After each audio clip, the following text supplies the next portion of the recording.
Mudando o eixo da nossa conversa, vamos falar da reforma tributária. O secretário da Receita Federal, Marcos Cintra, olha, não adianta, ele nega que o governo vai criar um imposto nos moldes do imposto do cheque, mas não adianta. Quando se fala de criação de imposto sobre negócios, você remete à CPMF. Ele explica que a contribuição sobre pagamentos seria permanente, mas cobrada de forma justa. Na maneira de enxergar dele, né? Segundo ele, totalmente diferente. Vamos ouvi-lo antes para os comentários depois, Cláudio. Tá.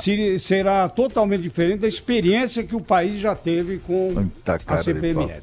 Uma base muito ampla e uma alíquota muito pequena. Essa é a defesa que eu faço desse tipo de tributação. Ele é justo, ele é proporcional.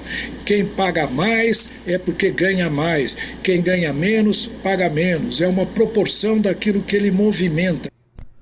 O discurso é bonito, só que o presidente da Câmara, Rodrigo Maia, disse que não vai ser ele, que era do Democratas, que derrubou a CPMF, que vai trazer para a Câmara essa discussão. Ouçam. Nós não vamos retomar a CPMF na Câmara em hipótese nenhuma. Nós comandamos o fim da CPMF, eu era presidente nacional do DEM em 2007, DEM comandou isso, não é na minha presidência da Câmara dos Deputados que eu vou recriar esse imposto, que é ruim, que é cumulativo, que é ruim para a sociedade. Essa história, esse tipo de imposto, a gente sabe como começa e não sabe como é que se desenvolve depois, né, Cláudio? O mais impressionante... Desculpe, Cláudio, manda lá. E a proposta, né, Thaís? A proposta dele não é uma CPMF, é só uma CP. Que ele diz, é uma contribuição sobre pagamento. É muita cara de pau, né? Quer dizer, e sobretudo essa coisa de forçar a barra por mais impostos, né? Reforma tributária no Brasil, quando se fala, só se fala em reforma tributária que facilita a vida de quem cobra imposto. Nós precisamos de governo e de políticos e de uma Câmara dos Deputados, de um Congresso Nacional, enfim, que tenha a coragem de reduzir impostos. É reduzindo impostos que vai, com toda certeza, destravar a economia. A gente vê o que aconteceu. São situações diferentes, é claro, a gente precisa levar isso em conta, mas vê o que aconteceu nos Estados Unidos. O Trump reduziu impostos, até incentiva a criação de novas empresas, estabelecendo um prazo de carência imenso, sem pagar impostos para novas empresas que sejam instaladas. E foi isso que zerou praticamente o desemprego nos Estados Unidos. Ô, Cláudio, aqui não, os caras só falam em aumentar imposto. Você sabe que eu fico ouvindo o Marcos Cintra, eu me lembro daquela história, né? Meu pai me falava assim, minha filha, às vezes você tem que se perguntar na vida, quem está errado, o mundo ou eu? Porque se o mundo não pode estar errado, entendeu? Precisa ter um equilíbrio nisso. Não tem nenhum lugar no mundo que tenha implementado esse imposto da forma como ele vem colocando essa proposta. Né? Quer dizer, e o que mais me intriga é o seguinte, o que esse sujeito está fazendo lá ainda? Como é que ele ainda tem microfone? Como é que ele continua falando? O presidente da República já falou que não vai. O presidente da Câmara dos Deputados já falou que não vai. 99% dos economistas e 85% dos empresários, para não dizer a totalidade, estão dizendo que esse negócio não funciona. Eles dão a desculpa da informalidade. O problema da informalidade, que aí acaba gerando uma sonegação ou uma falta de pagamento de imposto muito grande, não é cobrando pagamento pelo banco, não. A gente tem um desafio gigantesco de bancarizar a população brasileira para dar acesso à poupança, dar acesso de investimento de mais qualidade e de formalidade também para recebimentos. O problema da informalidade no Brasil não vai se resolver com o CPMF, vai se resolver com o melhor ambiente de negócio, com um sistema tributivo que não seja regressivo. Imposto cobrado em operações financeiras é absolutamente regressivo, porque você vai cobrar mais de quem ganha menos, quer dizer, vai manter esse sistema regressivo que já existe hoje no Brasil. Agora, o que mais me impressiona é esse sujeito seguir com o microfone aberto, representando e falando pelo governo, pelo Ministério da Economia. Isso é que me intriga, que eu não consigo entender como é que esse sujeito está lá ainda. E o Estadão de hoje Como diz o Pedro disse, ó, foi muito engraçado e muito acertadamente, o Pedro disse ontem, esse Marcos Cintra merece estudo.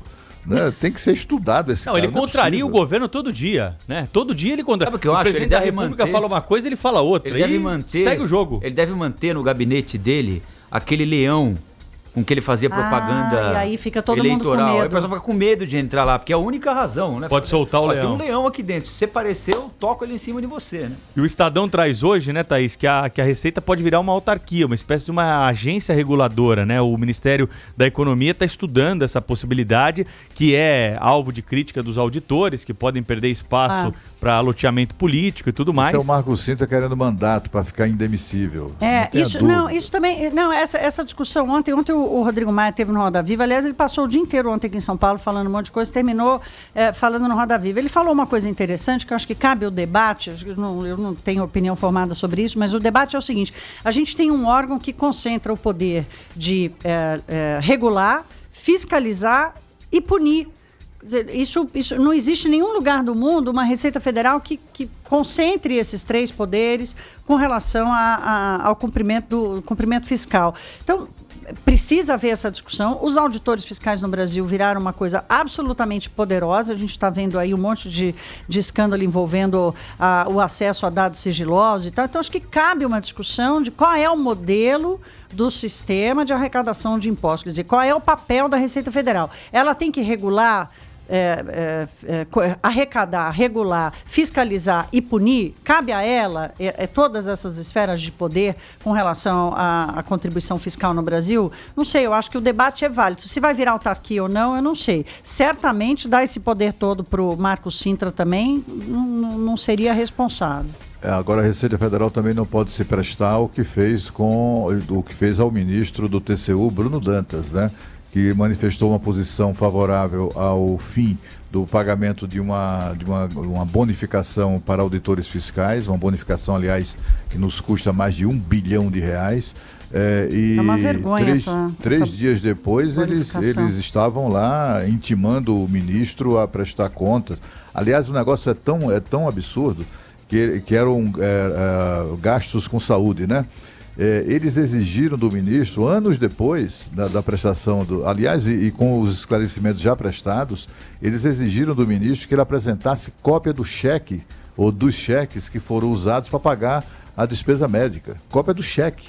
O ministro, mas eu estou aqui com a nota fiscal, não serve, só serve o cheque. Que é exatamente para tentar, de alguma maneira, inviabilizar o esclarecimento. Se isso não é abuso de poder, chama como, né, Cláudio? Exatamente. Então, já que estamos nesse assunto aí, depois de ter jogado um balão aí no mercado sobre reforma das declarações do imposto de renda, acabando com deduções e achando que aumentando o limite de isenção compensa isso, agora o governo estuda um teto para deduções com saúde. Ora, ofereça uma saúde de qualidade que nós não vamos precisar mais recorrer a hospitais e a médicos particulares.